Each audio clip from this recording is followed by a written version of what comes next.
లోక్సభ ఎన్నికలు దగ్గర పడుతున్న కొద్దీ తెలంగాణ రాష్ట్రంలో రాజకీయాలు ఆసక్తికరంగా మారుతున్నాయి.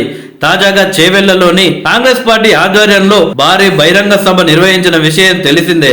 ఆ యొక్క సభలో బీఆర్ఎస్ పార్టీపై విరుచుకుపడ్డ సీఎం రేవంత్ రెడ్డి గారు అలాగే బీజేపీపై కూడా కామెంట్స్ చేశారు. అయితే ఆ బీజేపీ తరఫున ఈసారి ఎంపీ టికెట్ ఆశిస్తున్న కొండా విశ్వేశ్వరరెడ్డి గారి గురించి మాట్లాడుతూ సంచలన వ్యాఖ్యలు చేశారు. ప్రస్తుత కాలంలో ఎంత మంచి మిత్రులైనా సరే కానీ పార్టీలు వేరు అయితే వాళ్ళపై తీవ్ర విమర్శలు చేసుకుంటుంటారు.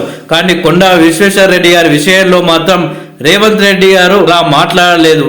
ఈ చేవెళ్లలో కూడా ఒక ఆయన ఉన్నాడు. ఆయన పేరే కొండా విశ్వేశ్వరరెడ్డి. మనిషి మంచోడే కానీ పార్టీ సక్కవైన పార్టీ కాదు అంటూ కొండా విశ్వేశ్వరరెడ్డిపై కామెంట్ చేశారు. ఆ పార్టీకి ఓటు వేసినా కానీ ఏమి లాభం లేదు అని రేవంత్ రెడ్డి విమర్శలు చేశారు. అయితే గత కొన్ని రోజులకెళ్ళి కొండా విశ్వేశ్వరరెడ్డి గారు పార్టీ మారుతున్నట్లు వార్తలు వస్తున్నాయి. గతంలో కూడా కొండా విశ్వేశ్వరరెడ్డి గారు కాంగ్రెస్ పార్టీలో ఉన్న సందర్భంలో రేవంత్ రెడ్డి గారికి పిసిసి పదవి ఇవ్వాలి అని అధిష్టానాన్ని కోరారు. రేవంత్ రెడ్డికి పిసిసి పదవి ఇవ్వకుండా అధిష్టానం ఆలస్యం చేస్తుండడంతో కొండా విశ్వేశ్వరరెడ్డి గారు కాంగ్రెస్ పార్టీ గుడ్ బై చెప్పి బీజేపీ పార్టీలో చేరడం జరిగింది. అయితే తాజాగా కొండా విశ్వేశ్వరరెడ్డి గారు చేసిన కామెంట్స్ ఏంటంటే బీఆర్ఎస్ సర్కార్తో పోలిస్తే కాంగ్రెస్ ప్రభుత్వం చాలా నయమని కొండా విశ్వేశ్వరరెడ్డి గారు వ్యాఖ్యానించారు. అసెంబ్లీలో గులాబీ నేతలు బూతులు వాడేవారని ఈసారి సమావేశాలు హుందాగా జరిగాయని తెలిపారు.